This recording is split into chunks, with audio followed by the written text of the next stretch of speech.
Bismillahirrahmanirrahim. Assalamualaikum warahmatullahi wabarakatuh. Selamat datang kembali di Fakta Sejarah. Setelah tadi kita membahas tentang keanehan rumah di rumah keluarga Pak Rinto, dan Deva menemukan sebuah keris, dan akhirnya si Deva bisa melakukan hal-hal yang di luar nalar. Seperti apa kisahnya? Sebelum kita masuk ke kisah ini, mari kita berdoa dulu.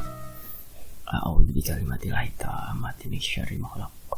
Bismillahirrahmanirrahim. La yadurru ma'a ismihi syai'un fil ardi wa la fis sama' wa huwas samiul 'alim.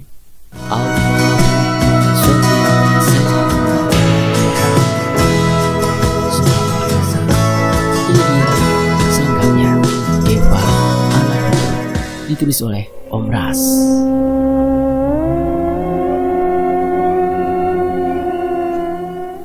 Dev, bisa aku minta tolong sama kamu?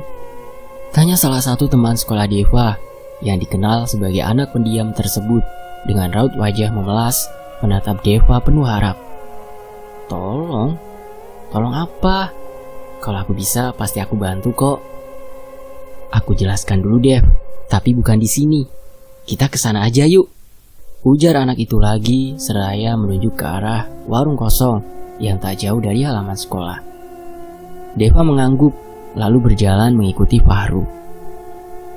Dev, kamu paham dengan hal-hal gaib kan? Tanya Fahru. Ya gitulah. Memangnya kenapa? Apa yang bisa aku bantu? Ceritain tentang mereka kah? Atau gimana? Tanya Deva kepada Fahru. Jadi gini Dev.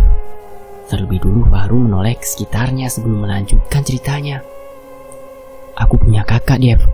Kakakku sudah berumur 27 tahun. Dia menjadi gila setelah batal menikah dengan sopir truk orang kampung jauh 3 tahun lalu. Sudah diobatin kesana kemari, tapi nggak ada hasil. Malah gilanya makin parah. Sampai-sampai sudah 2 tahun terakhir ini dia diikat, dipasung, biar nggak membahayakan orang lain. Apa mungkin kakakku itu terkena guna-guna? Dan kalau memang benar, apa bisa disembuhkan, Dev? Deva menarik nafas panjang. Ia menatap serius pada temannya itu. Aku harus lihat orangnya terlebih dulu, baru aku bisa memutuskan masih bisa disembuhkan atau tidak, jawab Deva kemudian. Fahru mengangguk sambil tersenyum. Mengingat kau begitu terkenal di sekolah ini dengan julukan anak dukun itu dan juga sudah menuntaskan beberapa kasus yang rumit, aku rasa kau bisa membantu kakakku, Dev, ujar Fahru bersemangat. Sementara Deva hanya bisa tersenyum tipis. Kapan Dev kau akan ke rumahku? Tanya Fahru. Aku belum tahu, tapi nanti secepatnya aku akan memberitahumu.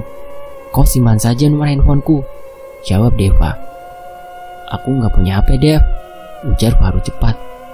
Deva mengangguk, lalu tersenyum. Oke gak masalah, ucap Deva seraya beranjak dari duduknya untuk segera kembali ke dalam kelas.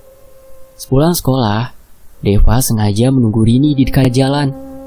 Namun sudah hampir 2 jam ia menunggu di tempat itu, Rini belum juga kunjung keluar. Merasa ada sesuatu yang tak beres, Deva langsung mencari adiknya ke kelas. Tetapi kelas itu sudah kosong dan terkunci. Pak, saya mau tanya. Bapak ada lihat adik saya? Tanya Deva pada bapak penjaga sekolah yang memang sudah sangat akrab dengan kedua kakak beradik tersebut. Loh, bukannya tadi sudah pulang, Dev? Rasanya sebelum istirahat kedua tadi. Deva mengerutkan keningnya. Kok bisa saya nggak tahu, Pak? Memangnya kenapa ya? Tanya Deva lagi. Saya juga nggak tahu nak Dev. Tadi saya juga lihatnya sepintas, kayak terburu-buru gitu jalannya. Jantung Deva jadi berdetak kencang dikarenakan rasa khawatirnya. Baik Pak, makasih ya Pak. Saya pulang dulu, ujar Deva sebelum berlari ke arah sepedanya yang terparkir. Deva mengayuh sepedanya dengan terburu-buru. Nampak sekali raut wajahnya yang sangat cemas memikirkan Rini. Deva, sayup-sayup terdengar suara memanggil namanya. Deva berhenti dan menurunkan sebelah kakinya ke tanah.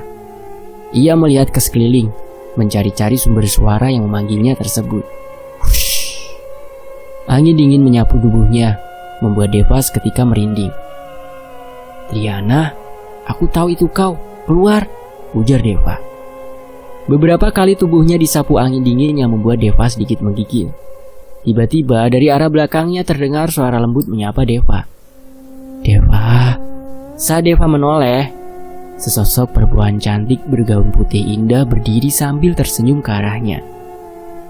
"Kau tahu kan di mana adikku?" tanya Deva serius. Tanpa menjawab, perempuan itu berjalan meninggalkan Deva memasuki area hutan. Tanpa pikir ragu, Deva berlari mengikuti perempuan tersebut. Tidak berapa jauh, ia melihat sepatu adiknya berada di dekat sebuah pohon dan di sana juga ada sobekan baju seragam yang Deva yakini adalah milik adiknya. Deva menelan ludahnya yang tiba-tiba saja terasa keluh. "Adikku di mana, Tri? Astaga!"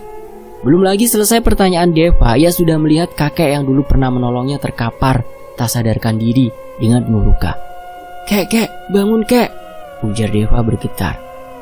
"Apa yang sebenarnya terjadi, Triana? Ada apa ini? Adikku kemana?" tanya Deva beruntun. "Dev, lebih baik kau bawa dulu kakek itu, karena adikmu sudah ada di rumah." "Apa perkataanmu bisa aku percaya?" tanya Deva ragu. "Selama ini," ujar perempuan itu balik bertanya. Deva menghela nafas panjang. Ia mencoba mengangkat tubuh si kakek, namun sedikit mengalami kesusahan, sehingga membuat Triana harus merasuki tubuh Deva untuk membantunya. Singkat cerita, setelah sampai di depan rumah Deva, Triana langsung keluar dari tubuh Deva sehingga Deva hampir saja ambruk, jatuh ke tanah. Deva terbatuk dan memuntahkan cairan. Ia masih belum cukup kuat untuk menerima Triana masuk ke dalam tubuhnya. Tubuhnya juga terasa sangat sakit dan lelah, seolah tenaganya sudah terkuras habis. "Bunda!" teriak Deva sebelum pingsan. "Ya ampun Deva!" teriak ibunya kaget setelah membuka pintu. Sebisa mungkin ibunya mengobati luka-luka si kakek dan berusaha menyadarkan Deva dengan posisi keduanya masih berada di luar rumah. Deva!" panggil ibunya setelah Deva sudah mulai bergerak. Rini di mana Bunda? Apa Rini sudah pulang?" tanya Deva pertama kali saat ia sudah sadar. "Adikmu di kamar. Memangnya apa yang sudah terjadi sama kamu? Rini dan kakek ini, Dev." "Bantu aku mengangkat kakek ini Bunda. Kita bawa beliau masuk, karena semua jawaban dari pertanyaan Bunda ada pada kakek ini," ujar Deva sembari bangun. "Ayo, setelah itu kamu telepon ayahmu, agar setidaknya kita bisa membawa kakek ini ke rumah sakit, Dev." Meski sudah dikompres dan luka-lukanya sudah dibersihkan juga diobati, tapi si kakek masih belum sadarkan diri. Tok tok tok. Deva mengetuk pintu kamar ini. Ini Deva, Rin. Tolong buka pintunya," ujar Deva. "Enggak," bentak Rini. "Aku tadi nyari kamu, Rin. Aku ketemu sepatumu di hutan. Apa yang sebenarnya terjadi, Rin?" ujar Deva sedikit menekan nada bicaranya. Terdengar isak tangis dari dalam kamar, membuat Deva semakin bertambah khawatir. "Rin, kalau kamu gak buka pintu ini sekarang, maka akan kubuka paksa," ujar Deva lagi sembari memutar-mutar gagang pintu. Kriat, terlihat wajah Rini yang sedih dan matanya yang sudah membengkak. Deva langsung memegang wajah adiknya itu. "Kenapa, Rin?" tanya Deva. "Jawab!" bentaknya. Rini kembali menangis. Kamu kenapa?" "Aku diganggu orang-orang mabuk, Dev. Mereka berbuat hal tidak baik terhadapku," jawab Rini di sela isak tangisnya. Deva menatap Rini dengan iba. "Kamu gak diapa-apain sama mereka kan?" "Nggak sempet, Dev. Karena kakek itu datang nolongin aku, tapi kakek itu dihajar sama orang-orang itu, Dev. Aku lari. Aku gak tahu harus berbuat apa. Pikiranku buntu," jawab Rini. Deva menggerakkan giginya. Raut wajahnya nampak gusar mendengar cerita dari Rini. "Bangsat!" umpat Deva dengan wajah yang memerah menahan emosi. "Kamu beritahu aku siapa orang-orang itu, Rin. Aku akan beri pelajaran mereka," ujar Deva. "Jangan, Dev. Mereka lebih dari 5 orang. Kalau kamu dikeroyok gimana? Biarlah, lain kali aku akan lebih hati-hati lagi," ucap Rini. Bodoh, kalau kamu membiarkan mereka begitu saja, nanti mereka akan lagi dan lagi mengulang perbuatan yang sama terhadapmu. Kamu mau begitu terus sampai mereka benar-benar memperkosamu, bentak Deva. Dan satu lagi yang harus kau ingat, aku ini kakakmu, kau itu adikku. Sudah seharusnya aku melindungimu dan menjaga harga dirimu, meski nyawaku yang jadi galang ganti. Lanjut Deva lagi. Aku akan cerita sama ayah nanti, Dev. Biar ayah yang urus semuanya. Ayah pasti akan melaporkan ini ke polisi, kata Rini lagi. Kamu punya bukti, Rin? Dan apa kamu yakin setan-setan itu akan mengaku bila ditanya polisi? Lagi pula, kamu bilang mereka mabuk kan? Mereka pasti akan dibebaskan begitu saja, Rin. Karena mereka melakukan itu di bawah pengaruh alkohol, ujar Deva meyakinkan Rini. Rini terdiam. Perlahan-lahan ia mengusap air matanya sambil menunduk. Percaya aku, Rin. Aku gak akan bisa maafin diri aku sendiri kalau sampai terjadi sesuatu sama kamu ataupun Fanny. Karena kalian berdua itu adik-adikku. Aku sayang kalian berdua. Aku gak akan membiarkan sesuatu yang buruk terjadi sama kalian, ucap Deva sembari mengusap pelan kepala adiknya.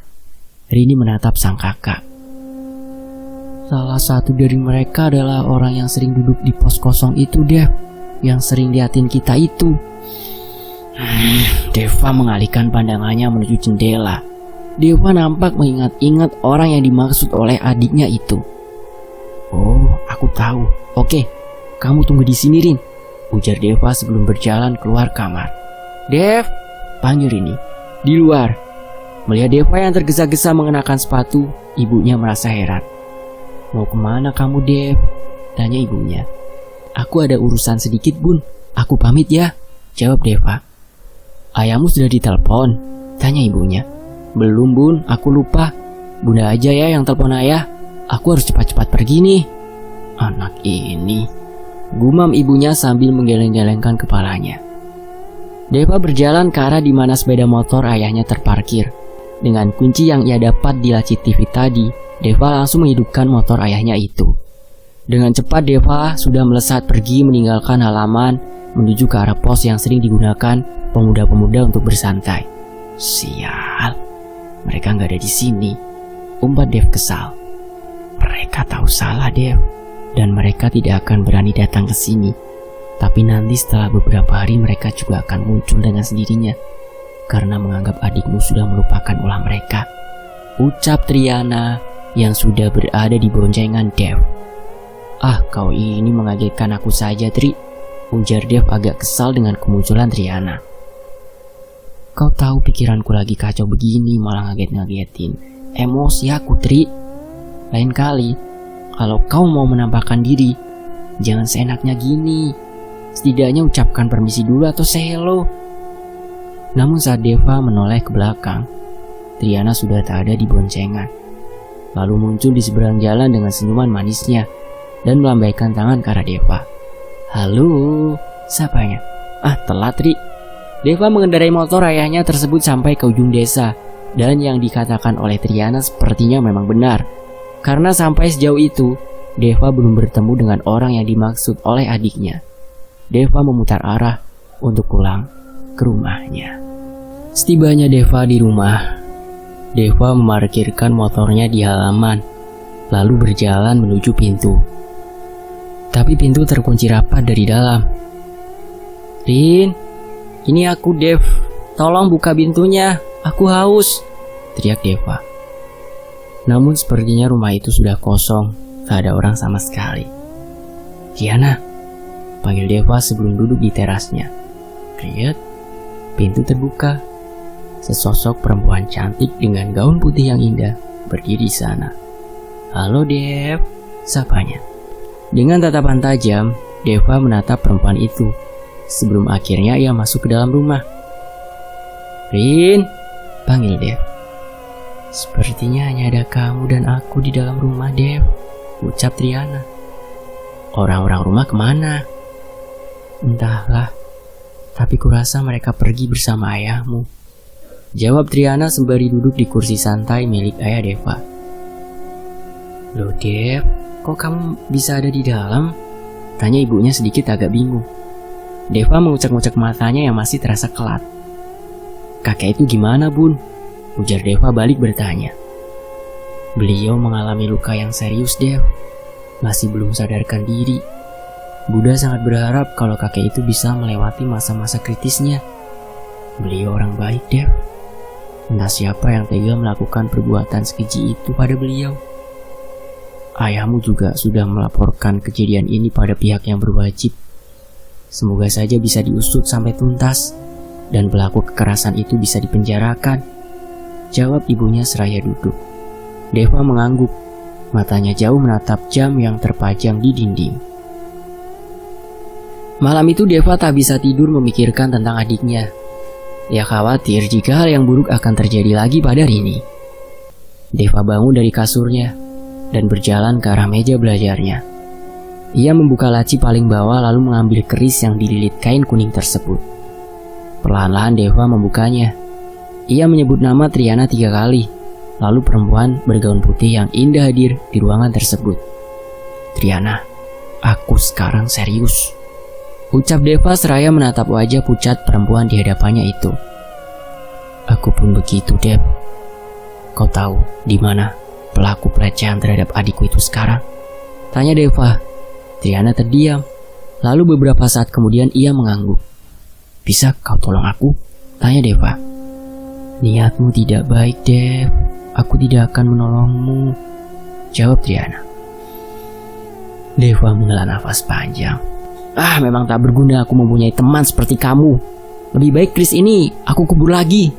Dan biar saja kau selamanya berada di situ. Anjam Deva. Dendam hanya akan melahirkan dendam lainnya, Dev. Aku ada di sini bukan untuk itu. Aku menolongmu untuk membantu dan memperbaiki, bukan untuk merusak, apalagi berdendam. Lanjut Triana. Aku tahu, tapi sudahlah. Walau ku jelaskan sampai lidahku putus pun, kau takkan paham. Ujar Deva. Keesokan harinya, pagi-pagi setelah Deva sudah berangkat ke sekolah, sementara Rini tak mau pergi ke sekolah. Deva tahu kalau adiknya masih trauma dengan kejadian kemarin, sehingga ia tak mau memaksa. Dev, panggil seseorang dari arah yang berlawanan. Fahru, sapa Deva sembari melambaikan tangan. Kenapa pakai baju biasa? Gak sekolah? Tanya Deva. Orang tuaku ada urusan, Dev. Makanya aku gak sekolah hari ini untuk jagain kakakku. Kamu sendiri kenapa masih ada di luar? Deva mengajak Fahru untuk menjauhi jalan depan sekolah tersebut. Setelah sampai di pinggir sungai kecil berbatu, Deva mulai menceritakan kejadian yang menimpa Rini kemarin pada Fahru. Ya Tuhan. Lalu sekarang bagaimana, Dev? Kau tahu di mana tempat mereka biasanya berada? Tanya Deva. Fahru mengalihkan pandangannya ke arah sungai, lalu menggeleng pelan. Mustahil kalau tak tahu, karena kau asli orang kampung sini. Potong Deva cepat. Jujur aku tahu, Dev, tapi aku nggak ingin sampai kamu dikeroyok. Beritahu aku di mana, aku akan ke sana. Setelah itu aku janji akan langsung menemui kakakmu. Fahru nampak ragu. Untuk beberapa saat ia terdiam. Baik, aku akan antar kau ke sana. Biasanya mereka berkumpul di rumah kosong itu, ujar Fahru. Deva tersenyum sambil mengangguk. Rumah tua bertingkat 2 itu hampir rubuh jika dilihat dari luar. Tapi siapa sangka kalau di dalamnya adalah markas dari pemuda-pemuda yang sudah melecehkan Rini. Brak! Deva menendang pintu rumah itu dengan sangat keras. Keluar kalian bangsat! Teriak Deva seperti orang kesetanan. Sementara tak jauh dari rumah itu, Fahru tengah mengamati gerak-gerik Deva dari tempat persembunyiannya. 7 orang laki-laki keluar dari dalam. Bau alkohol menyeruak tercium oleh Deva ketika salah satu dari mereka berbicara. Tanpa banyak bicara, Deva langsung menghajar laki-laki yang berbicara padanya itu. Namun karena kalah jumlah dan tak seimbang, akhirnya Deva kalah dan dipukuli oleh orang-orang itu. Saat Deva tertelungkup sambil memegangi perutnya yang terasa sangat sakit, ia menyebutkan nama Triana 3 kali. Namun yang Deva lihat, Triana hanya berdiri dengan raut wajah kaku menatap ke arahnya yang sedang dipukuli.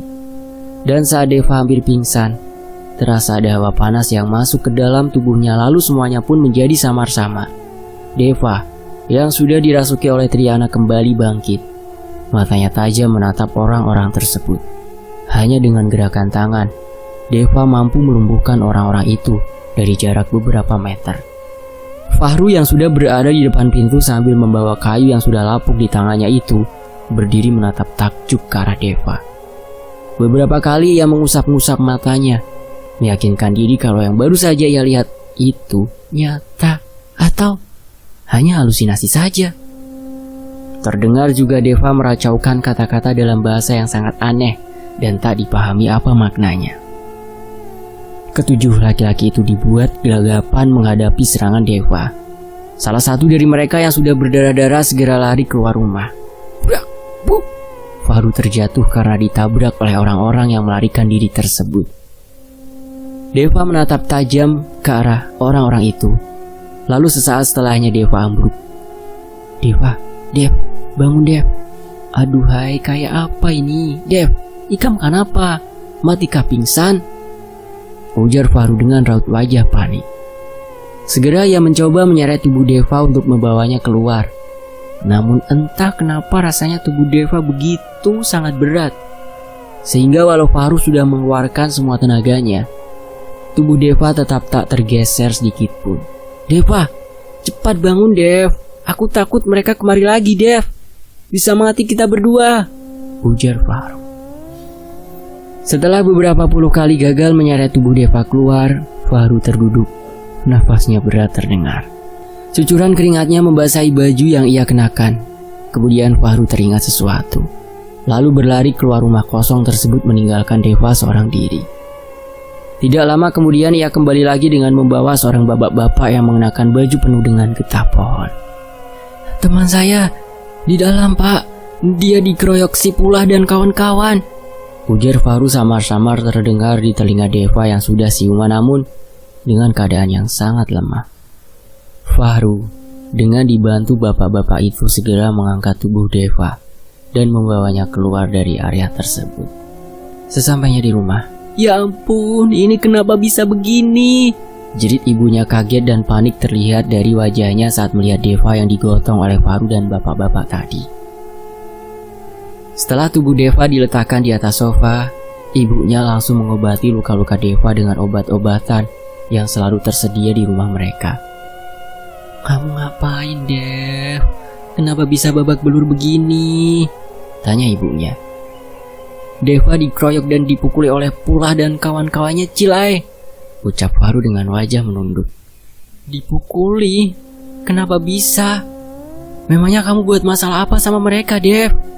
Tanya ibunya terdengar menahan emosinya. Aku gak apa-apa kok Bun. Bunda gak usah khawatir, ujar Deva seraya berusaha bangun dari sofa. Ya sudah Dev, kami pulang dulu ya. Semoga luka-luka dan memarmu lekas sembuh, kata Fahru ikut beranjak bangun dari duduknya. Makasih ya Pak, makasih ya Ru, kalian sudah nolong aku, ucap Deva pelan. Sama-sama nak, lain kali hati-hati ya. Pulah dan kawan-kawan itu memang meresahkan sekali. Sering mabuk-mabukan, mencuri ayam-ayam warga, bahkan kantalan getahku saja mereka babat habis. Terima kasih banyak Pak, Nak, ucap ibunya Deva menatap pada Fahru dan bapak-bapak itu. Seminggu telah berlalu setelah kejadian itu. Deva masih ingat akan janjinya pada Fahru yang masih sudah hampir seminggu itu tak masuk sekolah. Begitupun dengan Triana, ia tak pernah lagi muncul. Deva masih mengayuh sepedanya untuk mencari 3 jenis bunga terakhir untuk melengkapi bunga-bunga yang sudah ia dapatkan. Fahru, panggil Deva dengan kencang, seraya mengayuh lebih cepat lagi pedal sepedanya, meluncur ke arah Fahru yang sedang berjalan sambil membawa Lanjung. Fahru, ujar Deva saat sudah sangat dekat dengan Fahru. Fahru hanya sekali melirik Deva, lalu kembali melanjutkan perjalanannya tanpa menjawab pertanyaan demi pertanyaan yang ditujukan Deva padanya. Kamu kenapa sih ya? Marah, ujar Deva setelah membanting sepedanya. "Fahru, jawab!" bentak Deva. Fahru menghentikan langkahnya, lalu menarik nafas panjang sebelum akhirnya ia berkata, "Aku gak mau berurusan sama kamu lagi, Dev. Kemarin ayam-ayam milik ayahku diracun, kantalan kami juga hilang, dan itu semua ulah Pulah dan kawan-kawan. Mereka tahu aku yang membawamu ke rumah kosong waktu itu." Deva mengerutkan alisnya. "Sampai setega itu? Wah, ini sudah keterlaluan.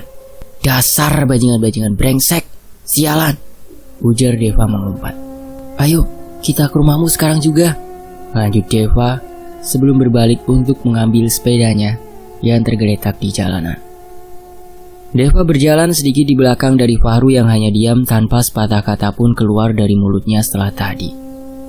"Ru, kau jangan diam saja begitu, bicara kek, cerita apa gitu," ujar Deva berusaha berjalan sejajar dengan Fahru yang semakin mempercepat langkahnya.